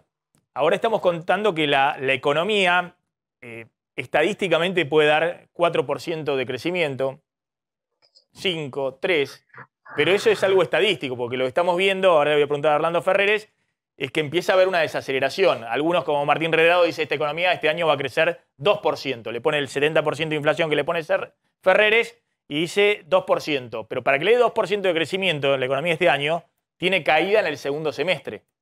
Entonces, claramente ahí está impactando el efecto bolsillo, el efecto inflacionario, en este humor social, en esta percepción de la gente que se siente peor que el año pasado cuando estabas con una economía que estaba creciendo o estaba recuperándose de lo que había sido la pandemia. Y aparte tiene destruida la confianza, porque cuando le preguntás sobre la expectativa de inflación, a pesar de que ahora estamos transitando una inflación galopante, te dicen va a ser peor que ahora. Es decir, que hay una desconfianza sobre cualquier variable económica. Entonces, la gente te valora muy mal el pasado, peor el presente y tiene una expectativa pesimista sobre el futuro. Ese es el contexto en el cual se desenvuelve el pensamiento económico de la gente. A ver, Orlando, ¿cómo juegan las expectativas? Fernando Sabore, gracias, seguimos comunicados como siempre, muy amable. Orlando, ¿cómo juegan las expectativas en todo esto? Lo que dice Aurelio acá, ojo que no solamente estamos en este momento, ¿no? El shock de Ucrania, la aceleración de precios, por lo que siempre hemos contado, digamos, los desequilibrios de esta economía, el faltante de dólares que genera, ahora voy a contar algunas justificaciones que dan con nombre y apellido a algunos empresarios, por ejemplo, del sector textil, que uno dice, pero ¿cómo aumentó un 75% en el último año el precio de la ropa? Explícamelo. Y uno de los argumentos que dan es que parte de las importaciones, si bien se hacen a tipo de cambio oficial, después se venden a un dólar gris, a un dólar mucho más alto, porque nadie quiere quedar descolgado porque no sabe si el mes que viene va a tener dólares para seguir importando. ¿Cómo estás viendo el tema de las expectativas, Orlando, lo que se proyecta en términos de inflación y cómo hace un ministro de Economía para tratar de desinflar esta economía? Bueno. Uy, justo se me quedó. Bueno, ahí actualizamos la reunión. Carlos. Sí, justo iba a preguntarle, pero bueno, lo tiro en la mesa si me permitís y hasta te pregunto a vos, Maxi. ¿Cómo juega también la tensión entre Alberto y Cristina en todo esto, ¿no? Porque de repente vos hablás de la cuestión económica, de los números, del plan, de qué puede pasar con el dólar. Ahora, ¿cómo incide si se espiraliza la pelea entre Alberto y Cristina? Sí, y no es solamente Alberto y Cristina. O sea, esto lo venimos marcando, ya no es solamente Alberto contra Cristina. En este momento tenemos un problema de la gestión contra, te diría, prácticamente todo el resto del peronismo. Ya no la pelea no se circunscribe solamente a Alberto y Cristina, y la prueba es que cuando Alberto dijo definitivamente voy por la reelección, solamente salieron a bancarlo 2 personas. Gustavo Melella, gobernador de Tierra del Fuego, o sea, muy lejos, muy abajo, y Aníbal Fernández. No hay mucho más, y hoy también hay una novedad con la otra pata del Frente de Todos, que es Sergio Massa, que también salió duro a cruzar a Martín Guzmán. Esperamos un segundito, ahora vamos al todo el tema político y demás, seguimos con información del tema de la realidad y del tema de los precios. Aumento de la ropa, pongamos ahí el tema de los aumentos de la ropa, 74%. Justificaciones de los empresarios del sector, de los empresarios de ropa e indumentaria. Le pedí a Teddy Caragosian, que es un empresario muy conocido del sector de indumentaria y demás, si quería salir, me dijo, no, te mando este informe. Digo, ¿puedo citar el informe? Bueno, lo cito. Y ahora analizamos a ver qué dicen los empresarios de indumentaria. La ropa de los shoppings es importada en 70%. Ah, ¿por qué todo esto? ¿Por qué cuento esto? Porque vean el informe que hace el economista de confianza de Cristina respecto a lo que pasó con la inflación en abril.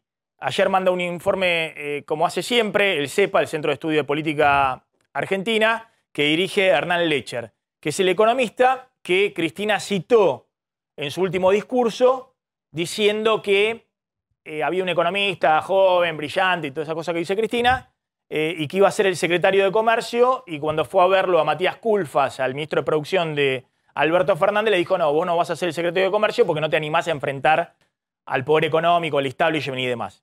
Bueno, fíjense lo que dice el informe del economista de Cristina respecto a lo que pasó con los precios en abril.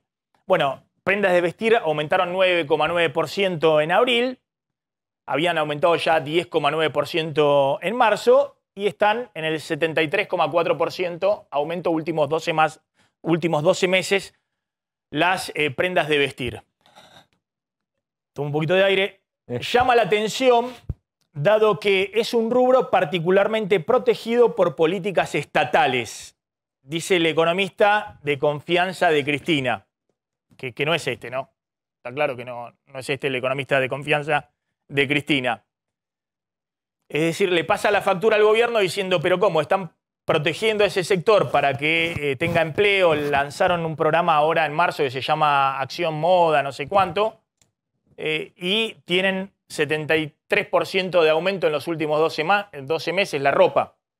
Entonces, ¿qué responden los dirigentes del sector? Ahora voy a contar un dirigente del sector que lo voy a buscar acá, que lo llamamos 80 veces para que explique, y dice que recién la semana que viene va a dar un informe porque quiere responder que hubo otros sectores que aumentaron más que la ropa. Ahora voy a dar el nombre bien de ese dirigente, que lo llamamos durante toda la semana, le dijimos, bueno, salís hoy para explicarlo, y dijo, no, la semana que viene. Ahora voy a explicar quién es ese dirigente del sector indumentaria. Bueno, ¿qué dice Teddy Carabosian?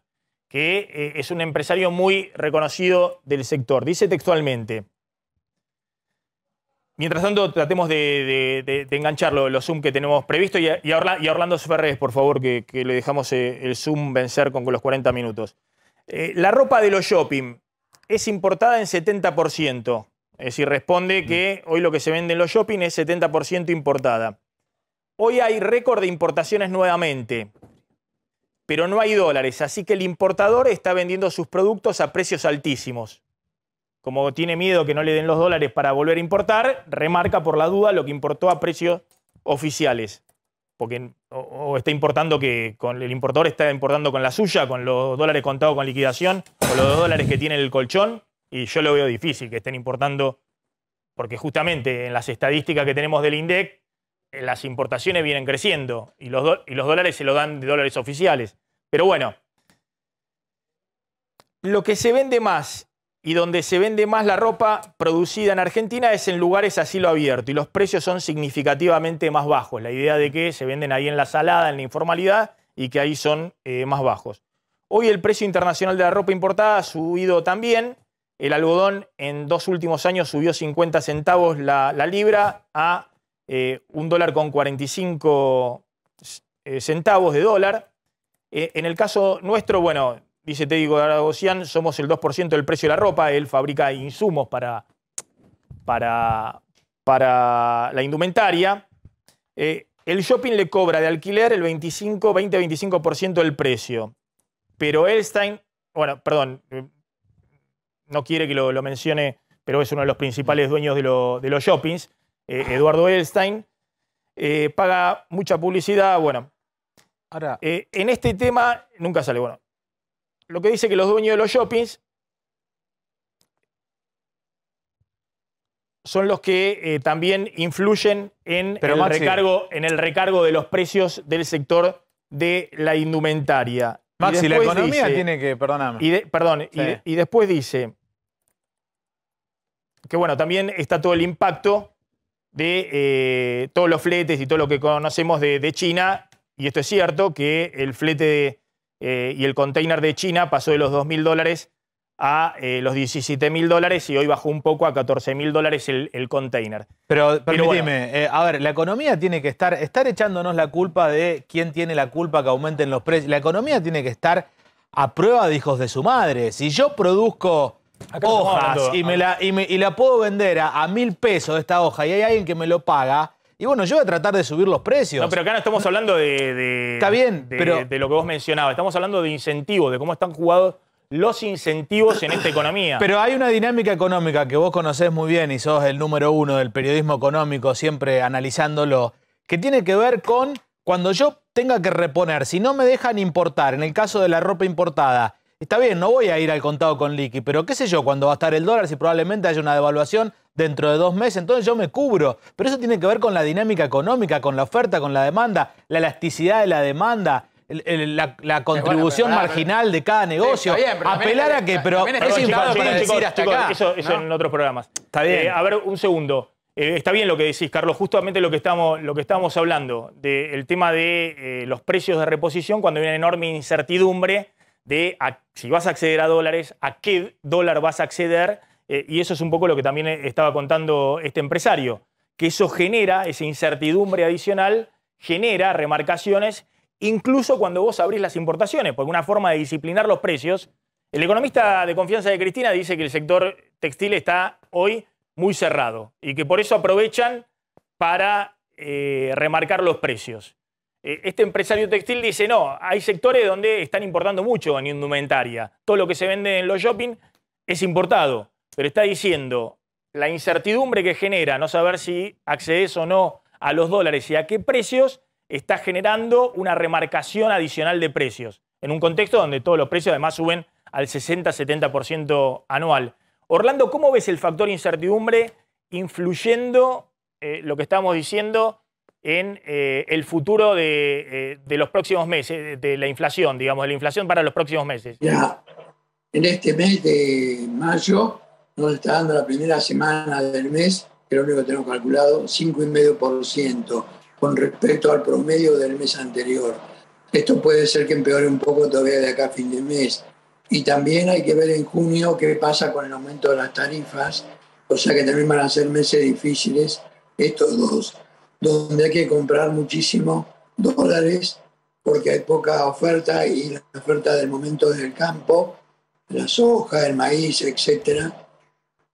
O sea que el Banco Central no va a poder aumentar mucho el precio del dólar en el momento que tiene que comprarlo, pero si no lo aumenta, tampoco lo puede vender. O sea, hay una complicación de varias variables macroeconómicas que están dando mal. Entonces lo que dice el fondo es aumentar más la tasa de interés y de esa manera vas a dejar planchado al mercado de pesos, que a su vez requiere por el Tesoro una gran cantidad de refinanciamiento para el segundo semestre, aunque eso te cueste un poco en materia de actividad económica, que entonces puede entrar en una etapa de estanflación. Es un poco lo que dice Cavallo también, que nos encontraremos frente a una estanflación, un estancamiento del producto con inflación alta. Yo creo que estamos en esta época de estanflación y creo que vamos a seguir así por lo menos hasta fin de año. Ahora, el año que viene, la expectativa con una elección que no se sabe bien cómo se va a armar, me parece que es más complicada que la que de este año, en la cual no hay elecciones. Por lo tanto, la veo complicada para el año 2023, donde va a haber también la lucha política en el medio, que va a ser un factor adicional de incertidumbre y por lo tanto puede ser un poco peor. Espera un segundo, Orlando. Está Marcelo Gutiérrez, que es presidente de la Cámara de Gastronómicos de Lanús. ¿Qué tal, Marcelo? ¿Cómo estás? ¿Qué tal, Maxi? ¿Cómo te va? ¿Qué pasó con la suba de precios en gastronomía y también en hotelería? Mirá lo que dice el economista que hoy referencia a Cristina, ¿no? Para el tema de control de precios, la otra placa, respecto a lo que ha pasado con el aumento de restaurantes y hoteles. Aumentó 7,3% en abril los precios en restaurantes y hoteles, 73% anual. Y dice, la implementación del programa Previaje, que promueve el turismo local, evidentemente fue aprovechado por agentes del sector que remarcaron precios desde hace varios meses y se mantuvo en el tiempo, ¿no? Está hablando de lo que ocurrió a partir de noviembre, diciembre del año pasado, y es cierto, hubo una dinámica de un sector que estaba totalmente muerto, que se recuperó fuertemente, pero que también hubo una suba de precios muy importante. ¿Cómo estás viendo vos esa dinámica en la gastronomía, donde obviamente también reciben la catarata de aumento de precios y de insumos del sector alimenticio?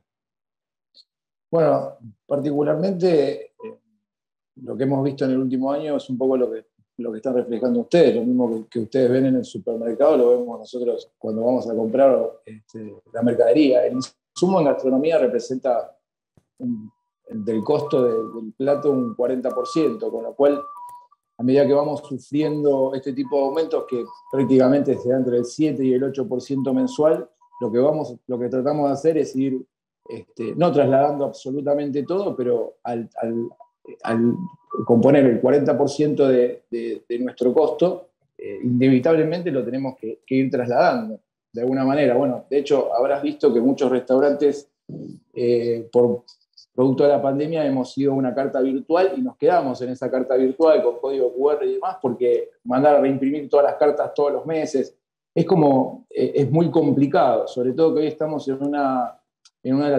hoy es la temporada más baja para la gastronomía. Cuando vienen los primeros fríos, mayo y junio, son los meses más complicados de la gastronomía. Entonces un poco como que se suma todo. Los incrementos de los insumos que se dan constantemente. Yo estuve un poquito antes de entrar al aire haciendo algunos análisis de precios que teníamos con respecto al año pasado, y en algunos casos tenés incremento prácticamente del 100%, caso la leche. Naturalmente que no se puede sostener, porque la utilidad de un restaurante, imagínate que, vuelvo a repetir, al tener un 40% el costo del insumo, o representar un 40% del costo del insumo, es imposible no trasladarlo. Cada cual, bueno, obviamente que maneja una economía interna distinta y trata de trasladar lo menos posible, pero bueno, el hecho lo tenés ahí en las cartas virtuales, ¿no? Donde no podemos ir a la carta de papel convencional porque lamentablemente... Porque las remarcaciones son permanentes, ¿querés? Exactamente. Si no, como te acordás, como los viejos menús en las cantinas, en los restaurantes, que le ponían una etiquetita, ¿viste? Para... Si no, tenemos que estar con el arriba de los precios. Arriba de los precios.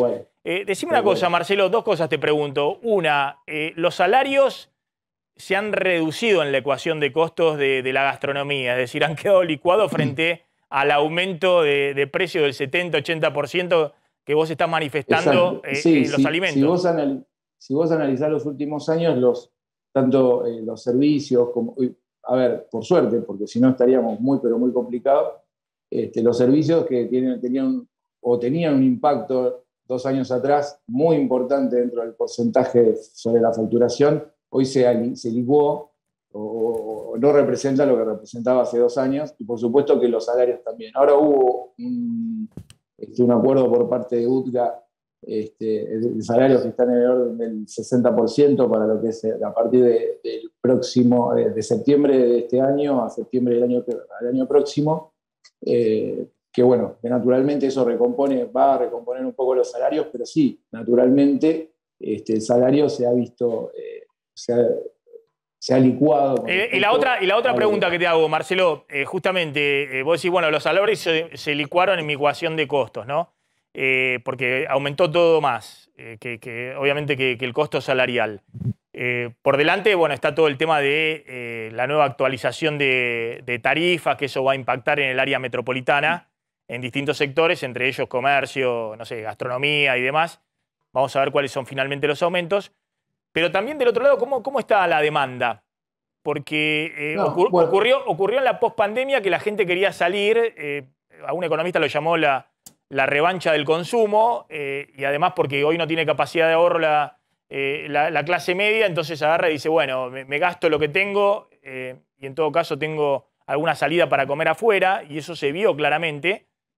Pero bueno, con estos aumentos, ¿hay un momento donde empieza también a desacelerarse, a caer la demanda, el consumo? Sí, tal cual lo estás explicando. Nosotros salimos de una pandemia donde explotó, porque bueno, la realidad es que lo único que había era para ir a tomar un café, ni siquiera tenía shopping, no había fútbol y demás, y empezamos a ver una irrealidad de lo que era el mercado, y recién hoy empezamos a ver lo que va a pasar, porque bueno, también la temporada de verano para nosotros es alta. El calor, la temperatura, las buenas temperaturas hacen que la gente salga más, y también, bueno, culturalmente es como que quedó esa cosa de no quedarse en la casa, de seguir saliendo, de reunirse en un bar, en un café con amigos, en vez de reunirse en tu casa o una fiesta, lo que sea. Eso hace que también tengamos mayor consumo, pero ahora sí se está empezando a ver a partir de fines de abril o principios de abril, se está viendo una baja considerable en orden del 25 al 30%, y de donde yo digo que bueno, vamos a empezar a ver la realidad del mercado, ¿no? Salimos de una pandemia allá por agosto, septiembre del año pasado, donde estábamos cerrados, abrimos, la gente salía, había muchas actividades que estaban restringidas todavía, entonces nos elegían como un lugar donde salir a compartir con amigos, y hoy empezamos a ver la realidad de lo que va a pasar digamos, en el mercado, en el consumo, y sobre todo que hoy estamos en una temporada más baja, como te decía antes. Mayo y junio son los 2 meses más complejos para la gastronomía por los primeros fríos, la gente se tiende a quedarse en la casa, una cuestión natural, y históricamente siempre mayo y junio fueron los meses más bajos de la gastronomía. Bueno, claro, hoy estamos viendo ese condimento que también el poder adquisitivo naturalmente está restringido, ¿no? Está claro. Marcelo, gracias. Ahí está el presidente de la Cámara de Gastronómicos. A ver, enganchemos a lo que tenemos de los sectores y cerramos con el tema económico, inflación, y después vamos a hacer todo lo que está ocurriendo en términos políticos. El tema de impuesto a las ganancias, ¿qué va a pasar con el piso del impuesto a las ganancias? Hay un pedido directo, una carta de Sergio Massa, el presidente de la Cámara de Diputados, al ministro de Economía, Martín Guzmán. ¿Y qué está pasando en la dinámica del regreso de Alberto Fernández de Francia, en la dinámica con Cristina? Engancho a Orlando con lo que estamos planteando con Aurelio del humor social. ¿Qué es lo que espera la sociedad del gobierno en este momento, Federico? Y lo engancho con vos, Orlando, respecto a cómo crees vos que se puede, más allá de que vos decís, bueno, si esto sigue así, se va a desacelerar la economía, se va a enfriar y eso le va a poner un techo a los precios. ¿Cómo crees que podría desacelerarse la inflación y alejarse estos riesgos que hablamos desde el punto de vista virtuoso, ¿no? Con el ajuste clásico del FMI? ¿Qué tendría que hacer el gobierno en términos de certidumbre, de mensaje, para tratar de dar alguna certidumbre de los próximos meses? ¿Qué está esperando la sociedad en este momento del gobierno? Lo que está esperando es que dé señales claras de cómo se puede encarar. Saben que cuando uno le pregunta, muy pocos consideran que se puede resolver en el corto plazo, pero por lo menos que en el mediano y largo plazo haya un programa de encarar la problemática, sobre todo la inflacionaria, para que empiece a mejorar. Es decir, que hasta ahora ven, sobre todo mediáticamente se destacan permanentemente las diferencias y las discusiones sobre temas que no hacen a la preocupación de la gente. Entonces lo que pretenden es que se preocupe no solamente el gobierno, sino la dirigencia en su conjunto de generar programas, de buscar consensos para tomar decisiones que de alguna vez modifiquen estas problemáticas que no solamente no mejoran a lo largo del tiempo, sino que se van deteriorando. Pero lo que te pregunto es, ¿qué espera en términos de rumbo, de discurso, ¿no? Porque lo que se está viendo, no sé si vos coincidís con las encuestas, Alberto Fernández se sigue derritiendo en las encuestas. Creo que está en el peor momento de evaluación por parte de la opinión pública. Cristina, de alguna manera, tomando distancia, trata de preservar su caudal electoral, y esto tal vez es también parte de que se derrumbe Alberto Fernández, porque uno dice, ¿a quién le habla Alberto Fernández? Si la oposición lo rechaza y el kirchnerismo se empieza a alejar y Cristina dice que está haciendo todo mal y que gobierna con 4 amigos y que la economía va de mal en peor, claramente el presidente se va derrumbando en su opinión pública. Ahora, ¿qué percibís que puede ser una salida de lo que espera la sociedad? Que la sociedad, obviamente, todo el que no está dentro del kirchnerismo dice, bueno, mira asombrada las peleas internas. Pero Cristina tiene una estrategia que es, preservo mi capital político, aunque sea a costa de seguir derrumbando a Alberto Fernández, porque el kirchnerismo que antes lo acompañaba se está alejando. Sí, bueno, sobre este último punto no creo que ella preserve su capital político porque Fernández se derrumbe. Digo, en todo caso, podrá preservar su capital político, que de hecho tiene un porcentaje importante de acompañamiento, por otros factores ideológicos y que consideran que es la dirigente más adecuada, un porcentaje de argentinos. Ahora, la mayor parte de los argentinos están descontentos con el gobierno y ya no tienen confianza en que puedan resolver nada. Ya están pensando, algunos han resignado sus esperanzas y lo único que están esperando es que en algún momento la situación mejore. ¿Qué puede esperar el gobierno? Lo que puede esperar es que estas variables económicas que realmente son de crecimiento estén acompañadas en algún momento con una baja de la inflación y eso permita alguna recuperación del poder adquisitivo de acá a lo que le resta de gobierno en el 2023. Este es un factor que seguramente va a seguir muy complicado para el gobierno. Ahora, también tengamos en cuenta, en vistas a la carrera política y electoral 2023, que no es el único factor que va a jugar en la elección 2023. Pues hay otros factores políticos fuera de la economía que inciden sustancialmente, como por ejemplo cómo se va a presentar la oposición. Hoy no hay un espacio político que capitalice el descontento a nivel nacional con el gobierno, como sí lo hubo el año pasado. En el año 2021 había un solo espacio político nacional, no en la ciudad de Buenos Aires, que ya apareció Milei, en provincia habían otros espacios, pero nacional hubo uno solo y tuvo un triunfo electoral por una diferencia que si uno lo proyectara al 2023 podría ser un triunfo en primera vuelta. Bueno, hoy no se visualiza eso porque ha surgido otros espacios, fundamentalmente el de Milei, que fragmenta a la oposición, que hace que no haya un solo espacio político que capitalice el descontento y que por lo tanto las proyecciones de una primaria y de una elección general estén abiertas. Claro, lo que pasa es que todo ese escenario de acá al 2023, estamos hablando de que hay que atravesar un sendero muy estrecho donde estás entre el desfiladero, de que la economía se te enfríe con 70% de inflación o que te vayas a otro régimen. Entonces, todas esas especulaciones que se hacen en la política, a mí me parecen descabelladas hoy. Orlando... Lo que pasa es que vos recordá, vos lo contaste antes, que Macri llegó con el 50% de inflación al 2019. Y solamente perdió, no por la inflación, sino que porque el peronismo estaba unido. Y perdió por una diferencia de 8 puntos. Entonces, es cierto, las variables económicas inciden mucho en el humor social, pero no son las que definen la cuestión electoral.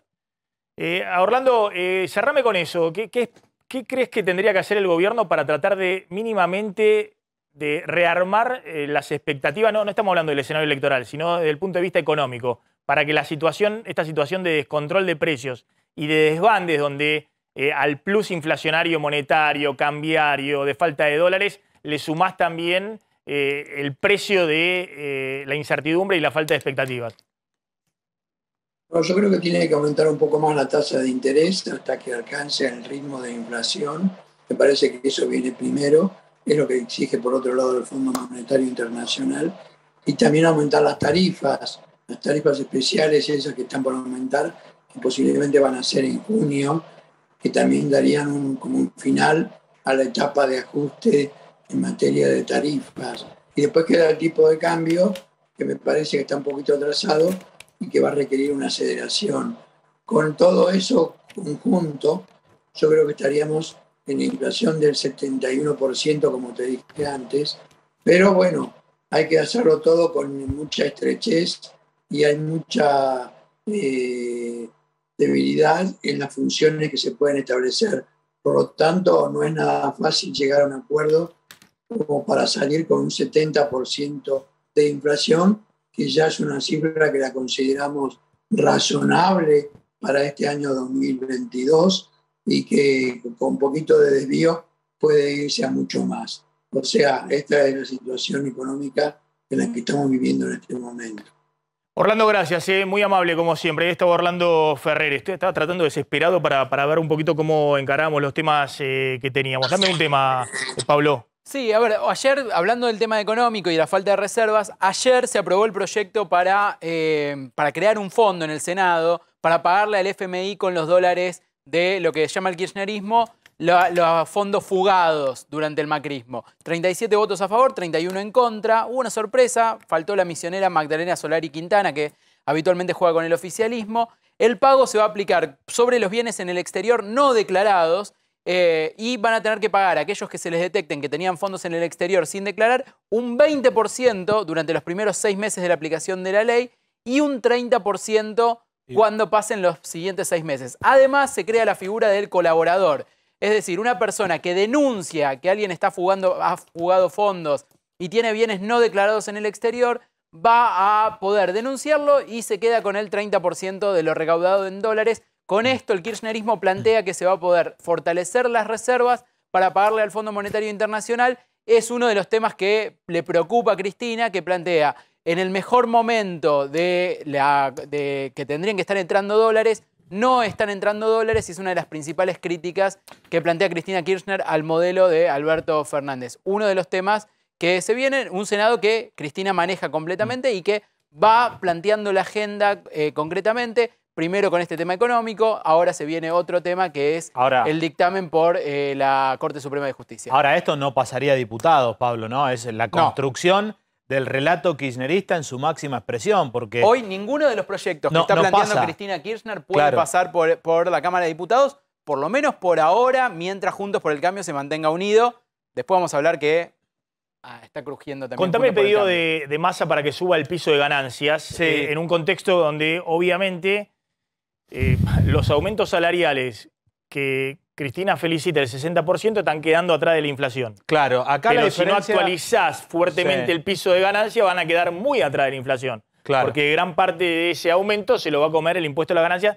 Típico sector, el sector de bancario, justamente Sí. que cerró 60%. Sí, acá también poner atención en la dinámica política que Sergio Massa le hace el pedido a Martín Guzmán. A diferencia del kirchnerismo, que le manda los proyectos en el Congreso que él maneja, que él preside, a diferencia del kirchnerismo más duro, que le manda los proyectos sin avisarle a Guzmán, que afectan directamente la política económica, lo que hace Massa es pedírselo a través de una nota al ministro de Economía. ¿Qué es lo que está pidiendo Maxi? Subir el piso para el mínimo no imponible en el impuesto a las ganancias para los trabajadores. Hoy está en 225.000 pesos por mes de remuneración bruta, es decir, hasta ese salario no pagan ganancias, y lo que propone Massa es subirlo a 265.000 pesos. ¿Qué es lo que dicen con esta suba? Que mantienen la misma cantidad de trabajadores exentos de ganancias, porque con la suba de los salarios tienen que subir el mínimo no imponible para poder mantener la misma cantidad de trabajadores pagando ganancias, que son más o menos un 10% de los más ricos los que pagan con este mínimo no imponible. Insisto en la diferencia. Dentro del Frente de Todos, que son 3 mesas, ¿no? La de Alberto, la de Cristina y la de Sergio Massa, que cuida las formas y a pesar de no estar por ahí de acuerdo en muchas cosas con Guzmán, se lo manda a Guzmán y no lo labura directamente en el Congreso. Le tira la carta, le tira y la hace pública. Está bien. También podría levantar el teléfono y decirle, che, Guzmán... Sí, le marca la cancha, pero con algo... La cancha, ojo que le están cercando por todos lados. Pero con algo, Pablo, con algo absolutamente lógico. Esto no implica, digamos, ningún cambio más allá de mantener el esquema tal como estaba en un escenario con inflación. Y además, pará un segundito. Y además, porque si fuera por Guzmán... Nada, lo mantiene obvio, así como está. En medio del programa del acuerdo con el fondo, que todas las medidas que tomes tenés que consultarlas al FMI. Si fuera por Guzmán, un poquito más de recaudación. Está muy desviada la meta de déficit fiscal en el segundo trimestre del año. Entonces, pero obviamente tenés que subir el piso de ganancias. El tema es cómo lo instrumentás. Claro. Todo indica que con este pedido de Massa, tengo entendido que tiene facultades delegadas el Poder Ejecutivo para aumentarlo por decreto. Sí, lo puedo hacer directamente. Si no tiene que pasar por el Congreso el aumento de la suba del piso del mínimo no imponible. No, porque es un alivio fiscal. Esas medidas no hacen falta que pasen por el Que Congreso. subiría entonces a 265.000 pesos. Exacto. Bruto. Bruto. Claro, el tema es cuándo lo haces, porque supuestamente tendrías que hacerlo antes del pago del medio aguinaldo, en junio. Claro. Es decir, estás contrarreloj con este tema, ¿no? Sí, y después, en lo político, más allá de la cuestión económica, marcarle la cancha a Guzmán, pero tampoco como se la marca el kirchnerismo, que le mete proyectos que están en las antípodas del plan económico. No, esto es algo no que tenés que hacer. Esto es algo lógico. que sí o sí tenés que hacer. Ahora vamos a hablar con un experto, con un tributarista, para ver qué está pasando con eso, qué está pasando con la FIP y qué está pasando Maxi, también con el monotributo. Una información de último momento que acaba de salir. La CGT también acaba de firmar un pedido en el mismo sentido que lo de Sergio Massa, pidiendo la ampliación del mínimo no imponible. Una carta firmada de la Confederación General del Trabajo acompaña la petición efectuada por Sergio Massa en relación a la modificación de los topes para el pago del impuesto a las ganancias. Carta firmada por Carlos Acuña, Pablo Moyano y Héctor Daer, el sindicalista más cercano a Alberto Fernández. Ahí también hay ruidos en la coalición donde también todos se alinean para pedirle a Martín Guzmán. Mi interpretación es mejor que el pedido salga del gobierno que te lo esté pidiendo la CGT al ministro de Economía. Entonces, evidentemente, cuando vos decís el pedido de Massa a Guzmán, es una movida para, de alguna manera, mostrar que el gobierno toma nota de esto que es inexorable, que tienen que subir nuevamente el piso de ganancias. A eso se suma la CGT. La CGT está jugando muy disciplinadamente con Alberto Fernández, muy disciplinadamente. Porque la verdad que hace rato que podría haber salido la CGT a cruzar al gobierno y está ni hablar de absolutamente alineada al gobierno. Me parece que es uno de los pocos apoyos que conserva una parte Alberto de la Fernández. CGT, ojo, una parte. Tenemos la de Daer que sí, la de Pablo Moyano que está dentro del triunvirato que no, que se muestra con Máximo Kirchner, que hace actos y que le pide al gobierno mayores focos de distribución, ¿no? Si había alguna duda, Gerardo Martínez, de la UOCRA, que integra la CGT, lo dijo explícitamente. La CGT está con Alberto Fernández y cuestionó a Cristina porque felicitaba a la bancaria por el aumento del 60%. Dijo esta semana, no necesitamos que nadie nos venga a felicitar, que ningún político nos venga a felicitar por los logros en las paritarias que tenemos, en clara alusión a Cristina, ¿no? Bien jugados con Alberto. Bien, vamos volando la tanda, ya volvemos. Está Gabriela Russo, presidenta del Consejo Profesional de Ciencias Económicas en Comunicación. ¿Qué tal, Gabriela? Contadora, obviamente. Gabriela, mira, me viene bárbaro poder hablar con vos, porque justamente estaba contando acá a Carlos González Prieto una carta de Sergio Massa a Martín Guzmán, al ministro de Economía, pidiéndole la suba del piso del impuesto a las ganancias. Y detrás de eso salió también la CGT reclamándole urgente al gobierno la suba del piso del impuesto a las ganancias, teniendo en cuenta, bueno, la dinámica inflacionaria y la reapertura de paritarias. ¿Cómo estás viendo esto? ¿Qué tal, Maxi? Gracias por la invitación, como siempre. Bueno, esto tiene que ver con la realidad de nuestro país, con la inflación que tenemos y con las paritarias, como bien decías, que rondan el 60%. En realidad, las deducciones del impuesto a las ganancias se actualizan todos los años a través del índice RIPTE, que tiene que ver con la evolución de los salarios. Sin embargo, en este caso, de esta deducción especial incrementada o adicional que se incorporó el año pasado, la modificación de ganancias, la norma tiene previsto que el Poder Ejecutivo puede aumentar la magnitud de esta deducción. Así que este pedido de Massa va en línea a lo que la norma permite y entiendo que es para acompañar el aumento de las paritarias, ¿no? Y esto se puede hacer directamente por decreto, no tiene que volver al Congreso. No, en este caso se puede hacer por decreto. Yo leí lo que el diputado presentó ante el Ministerio de Economía. La idea es llevar este monto de remuneraciones de 225.000 a 265.000 pesos, lo que equivaldría a un incremento de lo que era el monto a diciembre del 2021 a hoy de un 51%. Por lo tanto, estaría por debajo, en caso de que se apruebe este monto, de estas paritarias que rondan el 60%, ¿no? Te hago otra pregunta, ¿no? Porque acá han desfilado muchos empresarios pymes en los últimos meses. Hemos visto un poquito cómo se está redefiniendo todo en un contexto inflacionario y cómo se complica todo para los empresarios pyme y del otro lado también para los trabajadores. Ni qué decir para los autónomos, aunque también se han complicado las cosas para los monotributistas, que tienen el régimen simplificado. Decime, hay mucha crítica respecto ahora a cómo está operando la AFIP con los trámites y la carga de declaraciones juradas. ¿Qué está pasando ahí? ¿Por qué hay tanto ruido con eso? Bueno, esta es una historia de todos los años, lamentablemente, y vos lo sabés porque siempre me invitás para esta época a hablar de este tema. Se vienen los vencimientos del impuesto a las ganancias y bienes personales que comienzan el 13 de junio. Las aplicaciones en la página de AFIP se pusieron a disposición ayer a la tarde-noche. Hoy algunos colegas que ya intentaron ingresar encontraron errores o complicaciones para poder ingresar. Nosotros lo que pedimos siempre es que por lo menos necesitamos esas aplicaciones con 60 días de antelación al vencimiento y que funcionen correctamente, porque es la única manera que tenemos los contadores y contribuyentes de hacer esas presentaciones y en definitiva que el Estado pueda recaudar.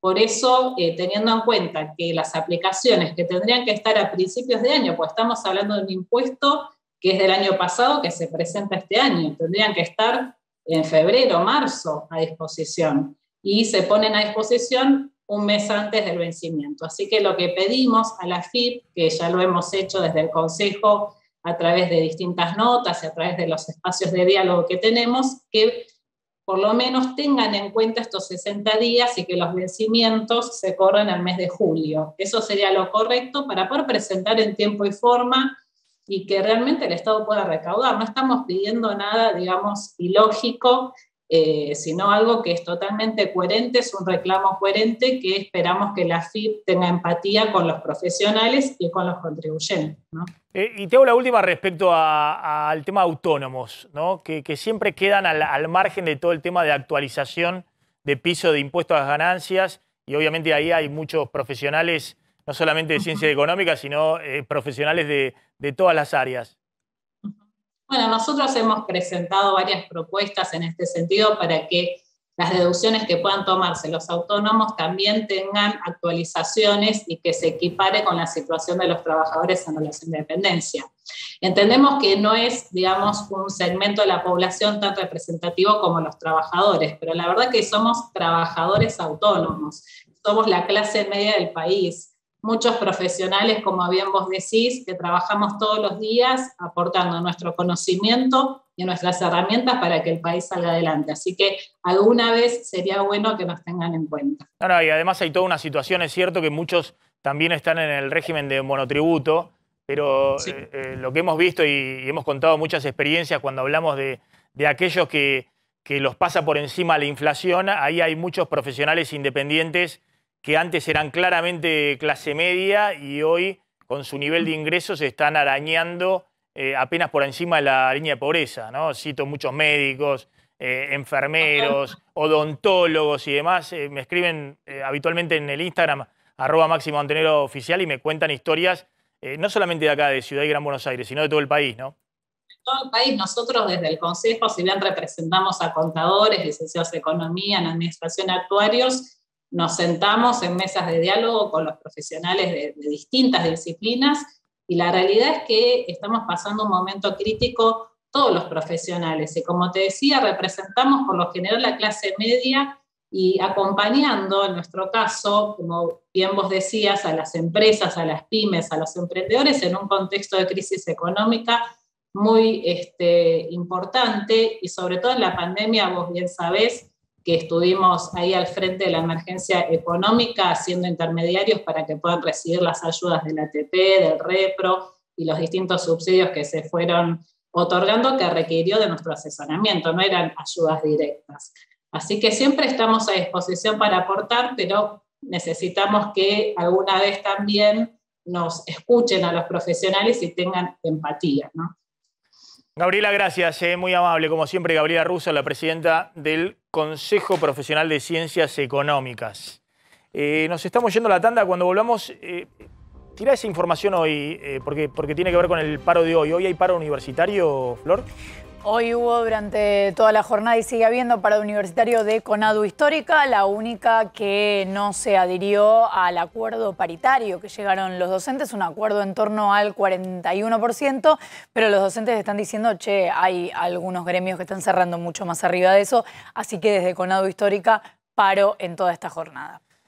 Cuando volvamos de la tanda vas a contar un poquito qué hay que saber con el censo, que es el miércoles próximo, el miércoles 18, sí, 18 de mayo, y que es feriado por el censo. Exacto. Yo fui censista en el año 91, creo que en el censo del 91. El único que tenía canción. Sí, vos estabas en Jardín de Infantes, pero yo estaba haciendo, iba como encuestador. Iba como encuestador haciendo el censo, o no habías nacido, no sé, pero bueno. No, sí había nacido, era bastante grande. Vamos a la tanda.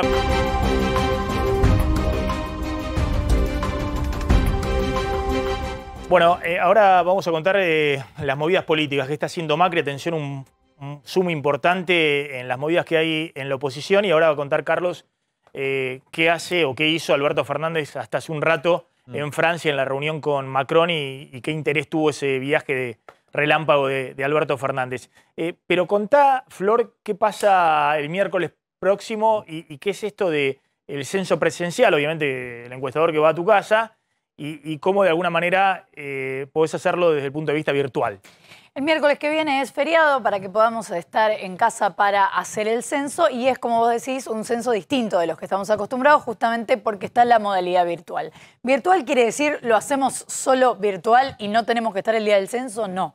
Virtual quiere decir, entramos a censo.gov.ar, completamos todo lo que haya que completar ahí. Son 61 preguntas que están divididas. Ahora vamos a repasar un poquito. Y al terminar aparece un código que es el código que nosotros le tenemos que presentar al censista el 18 de mayo, el miércoles que viene, cuando el censista aparezca. Esas preguntas que hay que responder en ese censo virtual, que además son muy importantes porque van a definir algunas políticas públicas, pues describen cuál es la realidad que vive el país en materia de población, en materia de educación, de salud, además de las cantidades en cada ámbito. Bueno, ese día del censo entonces le tenemos que presentar al censista ese papel o hacer el censo presencial. ¿Qué pasa si no estamos en casa ese día? Porque hay todo un universo que va a poder ausentarse de sus trabajos justamente por este feriado, porque no van a poder estar abiertos los bares, no van a poder estar abiertos los restaurantes, ningún lugar de expendio de bebidas ni de alimentos, tampoco los cines, los teatros, pero después hay algunos trabajos que, no sé, los hospitales, las farmacias, todos los que habitualmente son considerados esenciales. Nosotros acá, sí. Lo supimos en la pandemia. Bueno, en esos casos no van a poder estar. En el caso en que no haya nadie en el domicilio, es una situación. Y si hay alguna persona en el domicilio, es otra situación. ¿Por qué? Cuando llenamos el censo virtual o cuando lo hacemos presencial, tenemos que describir la situación de todos los que están en esa casa, todos los que habitan en esa casa. O sea que si nosotros llenamos el censo virtual para todos los habitantes de la casa, tenemos que conocer la situación educativa de cada uno de ellos, la situación de salud, algunas particularidades. Cuando el censo es presencial, lo mismo. Si no están todos, podemos describir la situación de todos si hay una sola persona en casa. Ahora, si no hay nadie en casa, ese papelito o ese dato del número, el código del censo virtual con el que nos quedamos cuando llenamos el censo, se lo podemos dar a un vecino o a alguien, no sé, a un encargado del edificio para que se lo pueda presentar al censista. Es decir, hasta que no presentamos al censista el papel con el código del censo virtual, el censo virtual no es válido. Ese censo virtual termina con ese momento en que le entregamos ese código al censista. Si tenés a alguien que se pueda quedar en tu casa, que sea parte de ese hogar, no que le pedís a una persona que vive en otro lado, a alguien que sea parte de ese hogar, entonces esa persona se puede hacer cargo de esa situación. ¿Cuál es el lugar que va a ser censado? Aquel lugar en el que dormimos 4 días a la semana. O dormimos o pasamos la noche, 4 días a la semana. O sea que no es que te encuentran en el trabajo y en el trabajo te pueden censar. No, te tienen que censar en tu domicilio. Entonces, si no vas a estar en tu domicilio, tenés que dejar el papelito de que llenaste el censo virtual. Y ojo, porque el censo es una obligación que tenemos que cumplir. Si no hay nadie en el domicilio, ¿hay alguna multa, alguna sanción? ¿Ah, sí? Hay sanciones, sí. Mirá vos. Las sanciones van entre los 1.000 y los 100.000 pesos porque todo depende de las razones por las cuales no estás en tu domicilio y cómo lo podés justificar. Así que ojo, porque es una obligación y además no se está haciendo para este censo una publicidad como recordamos en el censo de hace 12 años, pues recordemos se tenía que hacer hace 12, se hizo y después se tenía que cumplir, como sucede cada 10, hace 2 años y la pandemia no lo permitió. Hace 12, no sé si te acordás que había toda una polémica porque había quienes decían no dejes entrar al censista y entonces... Pero eso tenía que ver con que había mucha difusión de la importancia que tenía hacer el censo. Ahora no todos sabemos el detalle. Pero tiene que haber una persona, por lo menos en cada hogar, se tiene que quedar una persona seguro en el hogar. En realidad tienen que estar todos los que pueden ausentarse de su trabajo. Y las sanciones son si no hay nadie en el hogar. No, y si no hay nadie en el lugar y vos pudiste dejarle a alguien, a un vecino o a alguien, el dato del censo virtual, no vas a ser multado. Ah, está bien. Bueno, se puede hacer eso. Se puede hacer eso. Tenés que asegurarte de que el censo virtual... figure ahí también. Son muy importantes los censos, se hacen cada 10 años, es un instrumento y una herramienta para cualquier gobierno, para el Estado. Los gobiernos pasan, el Estado queda, nosotros quedamos. En la Argentina son muy importantes porque se cuenta, entre otras cosas, la población y se ven las condiciones de la población. Hace 12 años que no sabemos cuántos somos. Lo que se hace después son estimaciones y proyecciones. Por ejemplo, que la población crece al 1,1% anual, acumulativo obviamente, pero bueno... todo eso lo podemos corroborar cada 10 años cuando hace el censo. Sale muchísima plata, pero bueno, por eso es importante que salga bien y que después sea un instrumento en todo el mundo, en todos los países, de política económica, social, en todo sentido. Esperamos un segundito porque... Sí, una sola recomendación, que no se rían por esto. En el censo anterior, muchos censistas fueron mordidos por perros. Cuiden al perro cuando vaya el censo. No, es todo un tema ser censista. Yo fui en el 91, creo que se hizo el censo. es todo un tema en el Gran Buenos Aires, digamos, es todo un trabajo. Por eso también es muy importante que la gente reciba Trátenlo bien. No, es un trabajo. El último coincidió con el fallecimiento de Nicolás, me acuerdo que era mi cumpleaños, 27 de octubre. Claro. Coincidió con que falleció Kirchner, fue un día muy... Fue ese día, ¿no? Claro, me acuerdo. Tengo muy poquito tiempo. Está Ricardo Salomé, que es el presidente de Agara, y Carmelo Pasotti, que es el dueño de la zapatería homónima. Tengo muy poquito tiempo, en todo caso volvemos a dialogar la semana que viene. Me interesaba, Pasotti, el índice de precios del INDEC marca un aumento muy fuerte de indumentaria y calzado. ¿Qué está pasando con los precios en el sector?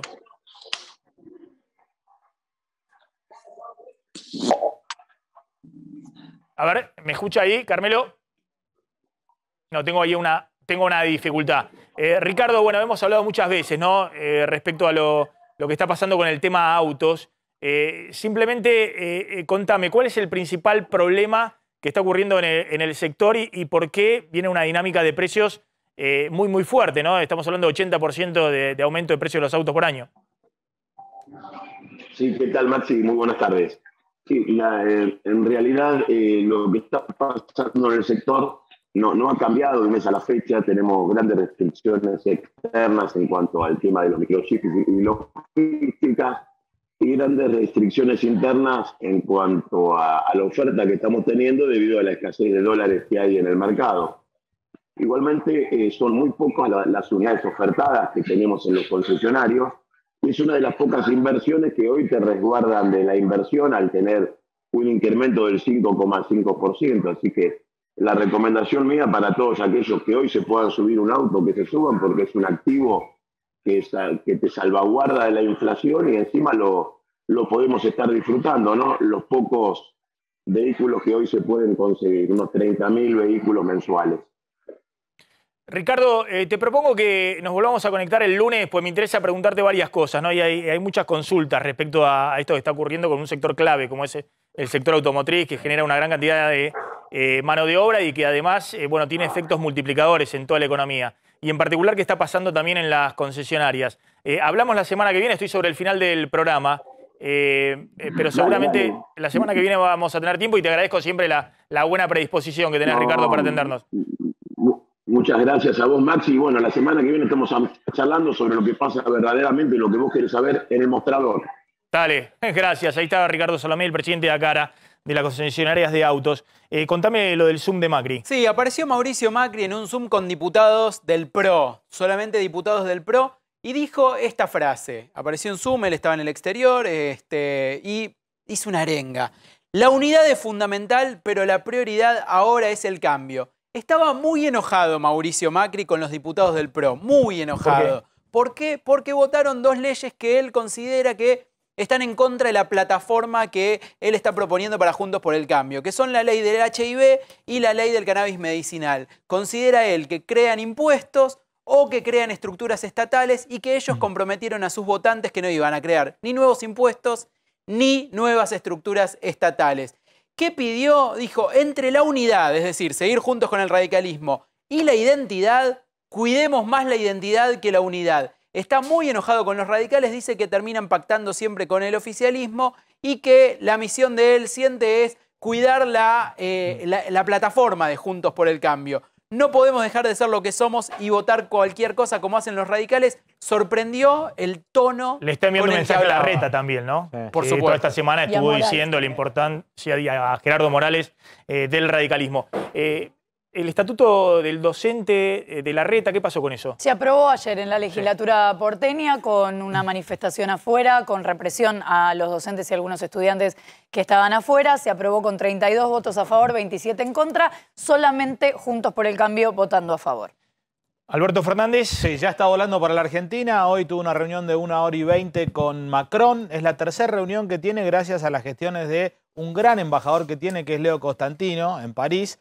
Logró esta reunión de casi 1 hora y media. Los ejes de la reunión, alimentos. Está preocupado Macron porque dice que todo el conflicto internacional va a producir una crisis alimenticia y ahí quiere estar Argentina. Tiene una oportunidad Argentina. Con una oportunidad. Sí. Y después le contó, fíjate vos, ¿no? Lo notable, que Argentina puede ser proveedor de energía de Europa sí vienen inversiones a la nueva Vaca Muerta en Neuquén, etcétera, etcétera.